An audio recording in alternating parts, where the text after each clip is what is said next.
orang yang takut sendirian karena mereka berpikir sendirian itu sama dengan kesepian.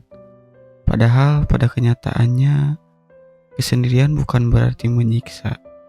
Ada sebuah perbedaan besar antara kesendirian untuk loneliness dan kesendirian untuk solitude. Loneliness sendiri adalah sebuah kesepian yang menyiksa, yang kamu rasakan sangat-sangat tidak mengenakan. Dan kesepian itu adalah sebuah rasa kosong karena gak ada seseorang di sekitar kamu. Tapi kalau solitude itu adalah sebuah kesepian yang kamu menjadi sebuah pilihan.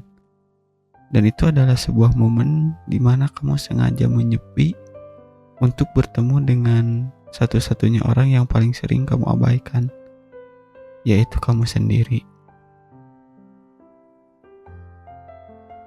Saat kamu berani memilih sepi, kamu gak lagi mencari suara orang lain untuk memenangkan pikiran kamu.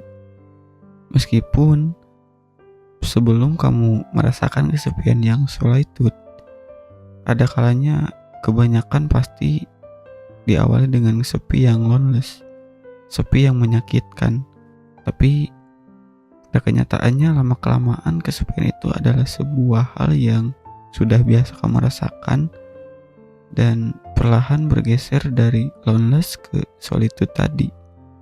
Yang tadinya kesepian karena gak ada orang-orang yang berada di sekitarmu, tapi sekarang kamu merasakan kesepian yang pengen mengerjakan sesuatu. Disitulah kamu mulai sadar bahwa ternyata kamu gak butuh keramaian untuk merasa utuh. Kamu hanya butuh waktu untuk berhenti sejenak dari ekspektasi dunia ini. Dan tahu gak apa yang paling ajaib saat kamu mulai menikmati kesendirian itu? Saat itulah, tanpa suara dan tanpa panggung, sesuatu di dalam dirimu mulai berubah. Coba perhatikan pohon di sekitar kamu. Pohon itu tumbuh setiap hari, tapi pohon itu gak pernah bersuara. Pohon itu gak butuh pengakuan kalau akarnya makin dalam atau cabangnya makin kuat. Dia tumbuh dalam sunyi yang berisik itu cuma pohon yang tumbang. Dan itu, kalau pohon bisa merasakan kesepian, dia adalah sebuah contoh yang menarik untuk kita ambil kesimpulannya bahwa itu adalah contoh kesepian yang solitude ya itulah. Karena pohon itu ya tidak secara langsung memilih dia sepi. Perlahan dia menguatkan akar dan juga melebarkan daunnya, dan tumbuhlah menjadi pohon yang kuat. Sama seperti hidup kamu, meskipun kamu berawal dari kesepian yang tidak kamu inginkan, perlahan mungkin kamu bisa menerima keadaan ini dan kamu berpikir untuk mulai tumbuh. Kamu memanfaatkan kesepian ini untuk bisa grow up di hidup kamu. Simple, minimalnya kamu udah mulai memperhatikan diri kamu sendiri aja. Memprioritaskan keinginan kamu sendiri. Memprioritaskan apa yang ada di dalam diri kamu. Karena pertumbuhan yang paling hebat itu justru seringkali terjadi di fase sepi hidupmu. Kamu tinggal memilih aja, mau sepi yang loneliness ataupun solitude tadi.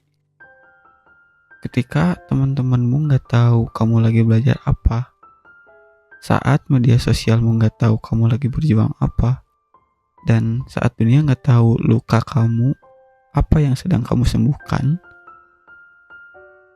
disitulah mulai kamu bisa merasakan bahwa pergeseran kesepian yang kamu tidak inginkan menjadi hal yang diinginkan justru.